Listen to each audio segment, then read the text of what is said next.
আজকে জঙ্গলের মধ্যে অনেক গরম পড়ছিল, এই জন্য গরমের কারণে জঙ্গলের পশু পাখিগুলো অনেক কষ্ট পাচ্ছিল।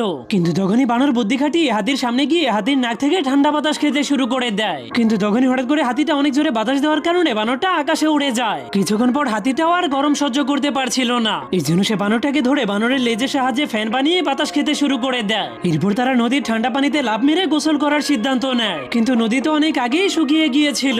তখনই গরমের কারণে তাদের দুজনের প্রচন্ড তৃষ্ণা লেগে যায়। এই জন্য তারা পুরো জঙ্গলের মধ্যে পানি খোঁজার পর অবশেষে একটা ছোট্ট গর্তের মধ্যে পানি খুঁজে পায়। কিন্তু যখনই তারা সেই পানি খেতে যায় তখনই জিরাফ তাদের আগেই সেই সবগুলো পানি খেয়ে ফেলে। ঠিক তখনই একটা গন্ডার এসে নিজের শরীরটাকে ঠান্ডা করার জন্য কাদার মধ্যে লাফ মেরে দেয়। তখন তার দেখা দেখি হাতিটাও কাদার মধ্যে গড়াগড়ি শুরু করে দেয়। কিন্তু কিছুক্ষণ পর কাদাগুলো শুকিয়ে তার চামড়ার সঙ্গে শক্তভাবে আটকে যাওয়ার কারণে সে আর নড়াচড়া করতে পারছিল না। সেই সুযোগে বানরটা হাতিটার নিচে গিয়ে তার ছায়াতে বসে পড়ে। কিন্তু তখনই বানরটা তার বন্ধুকে কষ্ট পেতে দেখে তাকে বাঁচানোর জন্য একটা ফুল নিয়ে আসে। সে ওই ফুলটাকে হাতিটার সুরের